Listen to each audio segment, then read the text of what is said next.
மக்களே, இந்த 2026 எவன் மூஞ்சில முழிச்சுட்டு பொறந்துச்சுன்னு தெரியல. இந்த 2026 வந்ததுல இருந்து ஏகப்பட்ட மாற்றங்கள். நம்மளுடைய சொந்த லைஃப்ல ஏகப்பட்ட மாற்றங்கள் வந்திருக்கு. அரசியல் களத்துல ஏகப்பட்ட மாற்றங்கள் வந்திருக்கு. சோ இந்த வருஷம் எலெக்ஷன்ல ஒண்ணு டிஎம்கே ஜெயிப்பாங்க, இல்ல ஏடிஎம்கே ஜெயிப்பாங்க அப்படின்ற மாதிரி தான் நினைச்சு வச்சிருந்தோம். ஏன்னா டிஎம்கே பொறுத்த வரைக்கும் தொடர்ந்து 2 எலெக்ஷன்ல அவங்க ஜெயிச்சதா சரித்திரமே கிடையாது அப்படிங்கும் போது பாப்போம் என்னதான் நடக்குன்னு பாப்போமே அப்படின்னு நினைச்சிட்டு இருக்கும் போது கடைசியா தான் வந்தாரு விநாயகம் அப்படின்ற மாதிரி டிவிகே மற்றும் டிவிகே விஜய் அவர்கள் அதிரடியா உள்ள நுழைஞ்சிட்டாங்க. சோ ஒரு உண்மையை சொல்ல போனோம் அப்படின்னா நம்ம எல்லாருமே என்ன நினைச்சோம், டிவிகே கட்சியை பொறுத்த வரைக்கும் நிறைய பேர் ஓட்டு போடுவாங்க, யங்ஸ்டர்ஸ் எல்லாம் ஓட்டு போடுவாங்க, ரசிகர்கள் நிறைய பேர் இருக்காங்க. சோ நமக்கு தெரிஞ்சு டிஎம்கே ஜெயிச்சிரும், டிவிகே ஒரு ஸ்ட்ராங்கான எதிர்கட்சியா வருவாங்க, ஏடிஎம்கேவை கீழே தள்ளிடுவாங்க. சோ எதிர்கட்சியா விஜய் அவர்கள் சட்டசபைக்குள்ள போக வாய்ப்பு இருக்குப்பா அப்படின்ற மாதிரி தான் நாம நினைச்சு வச்சிருந்தோம். ஆனா நடந்துச்சு பாருங்க ஒரு மாற்றம். யாருமே எதிர்பார்க்காம சில பேர் எதிர்பார்த்த வகையில டிவிகே ஜெயிச்சு இப்ப ஆட்சி அமைச்சிட்டாங்க. சரிங்களா? சோ இது ஒரு அரசியல் மாற்றம்.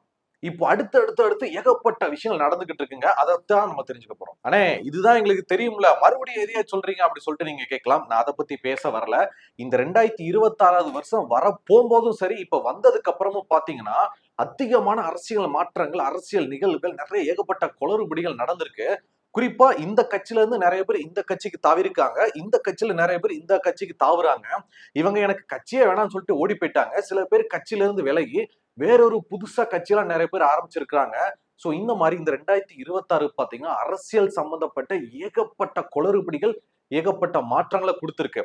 இதெல்லாம் நான் எதுக்காக சொல்ல வர்றேன் அப்படின்னா, இன்னைக்கு காலையில சுட சுட ஒரு நியூஸ் நமக்கு வந்திருக்கு. அண்ணாமலை அவர்கள், சோ பாஜகவோட மாநில தலைவர், முன்னாள் தலைவர் அண்ணாமலை அவர்கள் இப்ப பாஜக இருந்த ஒரு சில முக்கியமான பொறுப்பையும் எனக்கு வேணாம்னு சொல்லிட்டு உதறி தள்ளிட்டாரு. சோ அண்ணாமலை அவர்கள் புது கட்சி ஆரம்பிக்க போறாருப்பா அப்படின்ற மாதிரியான ஒரு நியூஸ் காட்டு தீயா பரவிட்டு இருக்கு. பாலபுரம் அண்ணாமலையாவது புது கட்சி ஆரம்பிக்கிறதாவது அது எவனாச்சும் விவாய்க்கு சொல்லி விட்டுருப்பான், அதை போயிட்டு நியூஸா எடுத்துக்கிட்டீங்க அப்படி சொல்லிட்டு நீங்க சொல்றது எனக்கு புரியுது. அது உண்மைதான். அண்ணாமலை அவர்கள் கட்சி ஆரம்பிக்க போறது உறுதி அப்படின்ற மாதிரியான நிறைய சூழ்நிலைகள், நிறைய சம்பவங்கள் நடந்துகிட்டு இருக்கு.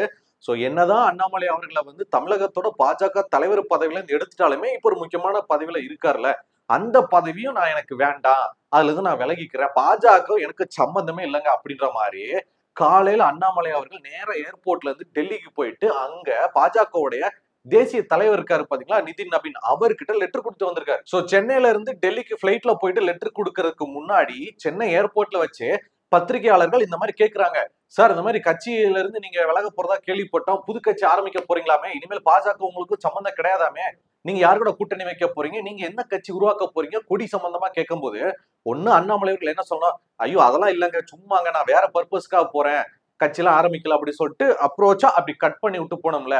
ஆனா அண்ணாமலை அவர்கள் என்ன சொன்னாரு அப்படின்னா, அண்ணா அண்ணா 2 நாள் மட்டும் பொறுத்துங்கன்னா 2 நாள்ல நம்ம எல்லாரும் பேசுவோம்னா அப்படின்ற மாதிரி ஒரு ஹிண்ட் கொடுத்துட்டு போயிருக்கா. அப்படி இட் மீன்ஸ் மக்கள் நினைக்கிறது நடக்க வாய்ப்பு இருக்குது. ஊருக்கு ஊருக்கு நிறைய பேர் கட்சி வச்சிருக்காங்கல்ல, அந்த மாதிரி அண்ணாமலை அவர்கள் கட்சி ஆரம்பிக்கிறதுக்கான சூழ்நிலை அதிகமாவே இருக்குது. இன்னொரு முக்கியமான மேட்ரு என்ன அப்படின்னா, அண்ணாமலை அவர்களுக்கு வரக்கூடிய 4ஆம் தேதி பிறந்த நாளுங்க. சோ தமிழ்நாடு முழுக்க நிறைய இடங்கள பிறந்தநாளை செலிப்ரேட் பண்றதுக்கு ரெடி பண்ணி வச்சுட்டாங்க. ஏன் அப்படின்னா அண்ணாமலை அவர்கள் நார்மலான ஒரு கட்சியில ஒரு துக்கடா தொண்டர்லாம் கிடையாது. அவர் ஏற்கனவே பாஜக கட்சியில தமிழ்நாட்டோட மாநில தலைவரா இருந்தவர். சோ அப்படி தலைவரா இருக்கும் போது அவருக்கான ரசிகர்கள், தொண்டர்கள், ஃபேன்ஸ், கட்சி சார்ந்த உறுப்பினர் சொல்லிட்டு கோடிக்கணக்கான பேரு அவர் சம்பாதிச்சு வச்சுட்டா. அப்படி அவர் என்னதான் மாநில தலைவரா இல்ல அப்படின்னாலுமே இப்போ வேற ஒரு பதவியில இருந்துகிட்டே தான் இருந்தாரு. இப்பதான் போயிட்டு விட போறாரு. சரிங்களா? சோ அப்படி இருக்கிற பட்சத்துல கோயம்புத்தூர்ல அவங்களுடைய பிறந்தநாள், அண்ணாமலை அவர்களோட பிறந்தநாளை வேற லெவல்ல செலிப்ரேட் பண்றதுக்கு அங்க நிறைய விஷயங்கள் பண்ணிக்கிட்டு இருக்காங்க. அடுத்ததா நீங்க பாக்குற இந்த மிரட்டலான அசத்தலான போஸ்டர், தலைவா வா, தரணியால வா அப்படின்னு சொல்லிட்டு வேற லெவல்ல அப்படி டைட்டில் எல்லாம் விட்டுருக்காங்க. சோ இந்த போஸ்டரை பாத்தீங்கன்னா ஊருக்கு ஊரு முக்குக்கு முட்டுச்சந்துக்குலாம் அடிச்சு வச்சிருக்காங்க. அந்த காட்சி தான் நீங்க பாத்துக்கிட்டு இருக்கீங்க. இதெல்லாம் யார் அடிச்சா, யார் இந்த வேலையெல்லாம் பண்ணாங்க அப்படின்னா, சோ கோயம்புத்தூர்ல தான் இந்த எல்லா போஸ்டரையும் அடிச்சு வச்சிருக்காங்க. சரிங்களா?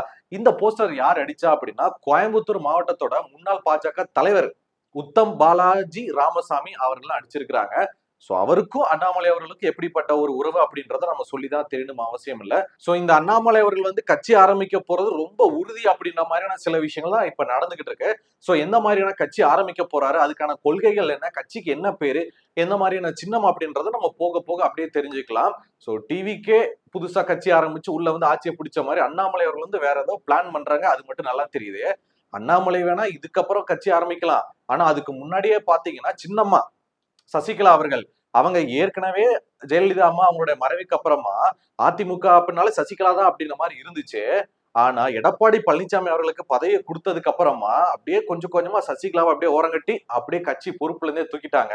அதுக்கப்புறமா ஏன்டா உனக்கு பதவி கொடுத்த என்னையே தூக்கிட்டே நான் ஒரு கட்சி உருவாக்குறேன் அப்படின்னு சொல்லிட்டு சின்னம்மா அவங்களுடைய ஆதரவாளர்கள் அவங்களுக்கு தெரிஞ்சவங்க எல்லாரையும் திரட்டி அகில இந்திய புரட்சி தலைவர் மக்கள் முன்னேற்ற கழகம் அஇஅதிமுக அப்படின்ற ஒரு கட்சியை உருவாக்கி இருக்காங்க. சோ அந்த தான் நீங்க இப்ப பாத்துக்கிட்டு இருக்கீங்க.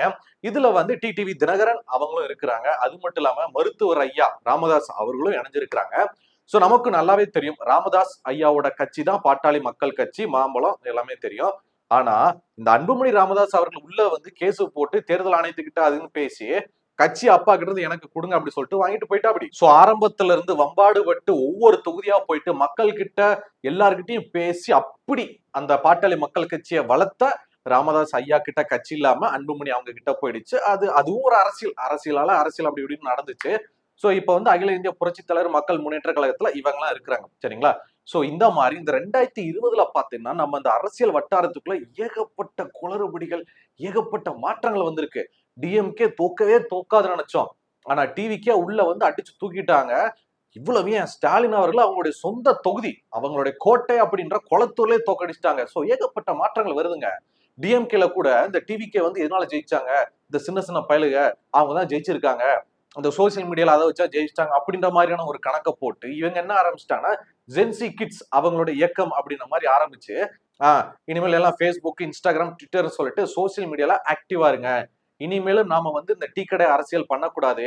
டிவிக்கே எப்படி சோசியல் மீடியால ரொம்ப ஆக்டிவா இருந்து எல்லாரையும் அப்படி வேற லெவல்ல வச்சு பதவியை பிடிச்சாங்களோ அடுத்த எலெக்ஷன்ல நாம பிடிக்கணும் அப்படின்னு சொல்லிட்டு டிஎம்கே இறங்க ஆரம்பிச்சிட்டாங்க. சோ வரலாற்றிலேயே டிஎம்கே வந்து இளைஞர் இல்ல, இளைஞரை தாண்டி இருக்கிற அந்த ஜென்சி கிட் அவங்கள உள்ள கூட்டிட்டு வந்தது. இதுவும் ஒரு அரசியல் மாற்றம் தான். அடுத்ததா காத்து வாக்குல ஒரு செய்தி வந்து கசிஞ்சுகிட்டு இருக்கு. அது என்ன அப்படின்னா அண்ணாமலை அவர்கள் வந்து ஒரு வேலை கட்சி ஆரம்பிச்சுட்டாங்க அப்படின்னா ரஜினியை வந்து ஜாயின் பண்ணிக்கிறதுக்கு வாய்ப்பு இருக்குது, கூட்டு சேரக்கான வாய்ப்பு இருக்குது அப்படின்ற மாதிரி சொல்றாங்க. இது மட்டும் உண்மையா நடந்துருச்சுன்னா ஸ்டாலின் அவர்கள் சும்மா இருப்பாங்கன்னு நினைக்கிறீங்களா?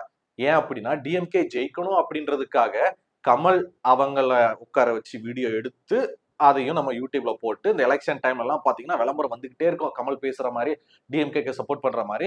அண்ட் போதாத குறைக்கு ரஜினி அவர்களும் வந்து ஸ்டாலின் என்னுடைய இது டிஎம்கே ஓட்டு போடுங்க அப்படின்னு மாதிரி சப்போர்ட் பண்ண மாதிரிலாம் பேசியிருந்தாங்க. ஸோ டிஎம்கேக்கு முழுக்க முழுக்க சப்போர்ட் பண்ற ரஜினி அவர்களும் கமல் அவர்களும் ஏதோ ஒரு காரணத்துல அண்ணாமலை அவர்கள் கட்சி ஆரம்பிக்கிறாங்கன்னு சொல்லிட்டு அதுல போயிட்டு சேரவும் மாட்டாங்க, அதுக்கு வாய்ப்பும் இல்லை. அப்படி சேர்ந்தா டிஎம்கேவும் சரி டிஎம்கே சார்ந்து இருக்கிற மக்களும் சரி சும்மா விட மாட்டாங்க அப்படின்றதா ஊருக்கே தெரியுமே. இதெல்லாம் கம்மி, இதை விட அல்டிமேட்டான ஒரு விஷயம் சொல்லட்டுமா? ஏடிஎம்கே அது எவ்வளவு பெரிய கட்சி, எப்படி தாங்கி நின்ன கட்சி.